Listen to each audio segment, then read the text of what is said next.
Today we're going to be reviewing and comparing two phones that I really love. It's going to be the Samsung 21 Ultra and the Samsung 21 Fan Edition. So when we look at both of our phones, we can clearly see a difference between them when it comes to size comparison. If you also look closely, you can see a slight difference in bezel as well. The Samsung 21 Ultra is a curved display, so if you really think about it, the Samsung 21 FE actually has slightly more bezel. The Samsung 21 Ultra has a 515 ppi density, and as you can see, you have to get real close to see any of the pixels.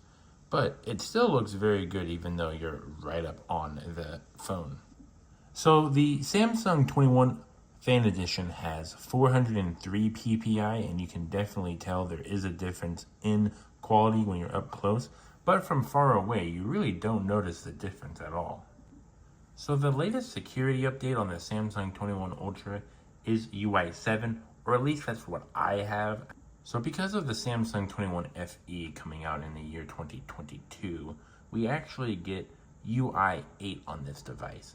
I believe we will not get 8.5 that is rumored to be coming out, but we do get the latest UI update. So I don't have the best games on either devices because both of these are for recording stuff on it, so I haven't really played any of the intense gacha games. But recently, I have not been able to play certain gacha games like Zenless Zone Zero and, well, sadly, Honkai Star Rail on this device because it is just too powerful. I guess I lied. I guess for now I can actually download Zenless Zone Zero. For some reason, like a month ago, I couldn't because it just said it's not compatible with this device, but now it apparently works, so that's weird.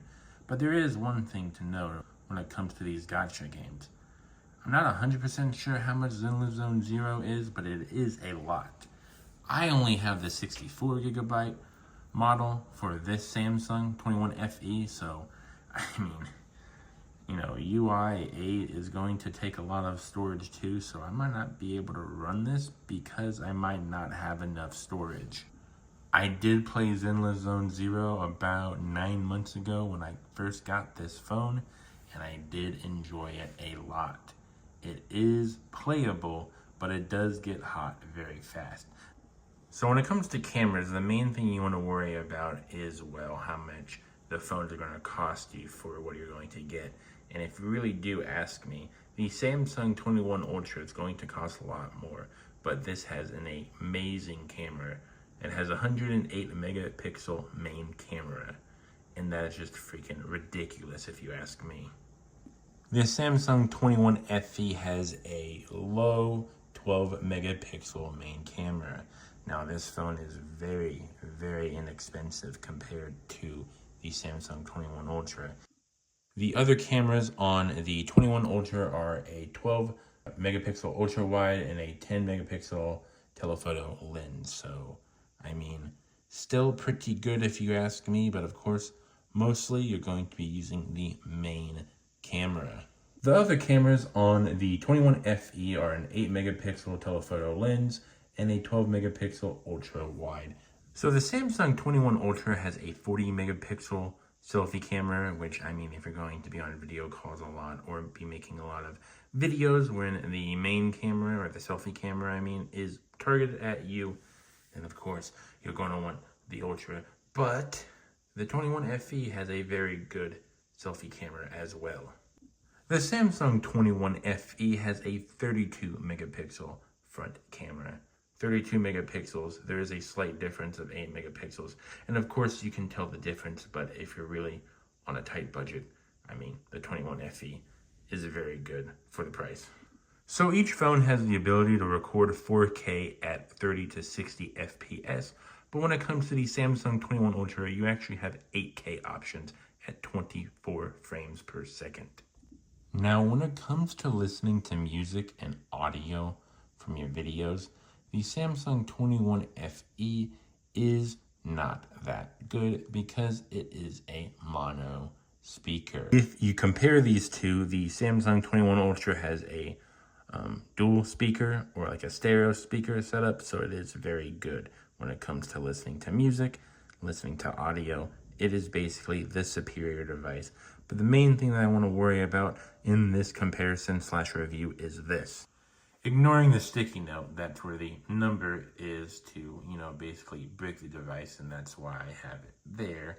We're going to be talking about the price of the device, and well, of course, I've said this earlier, but the Samsung 21 FE is the cheapest compared to the two. By how much? Using Amazon, it is roughly $100 difference.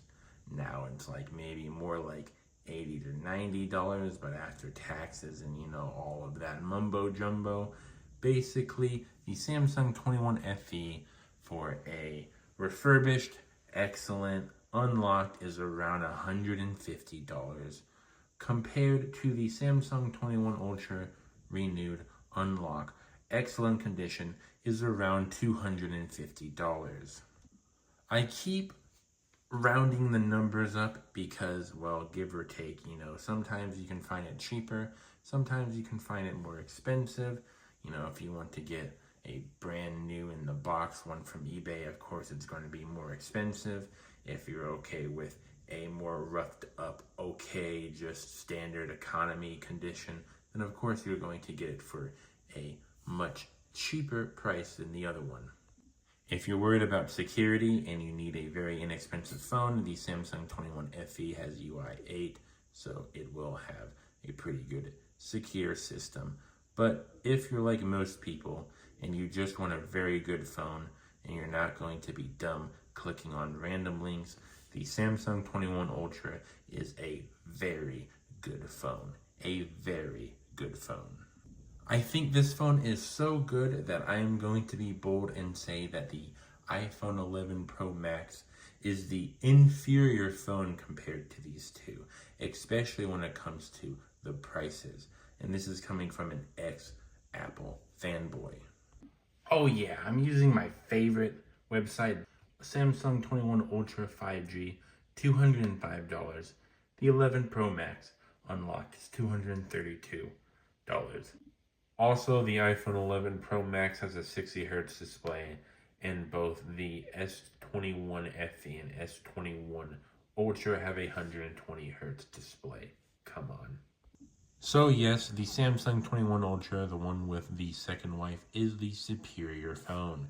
That's my personal opinion though. Let me know what you guys think. Honestly, let me know. Do you think the Samsung 21 FE is superior, or do you think the Samsung 21 Ultra is superior?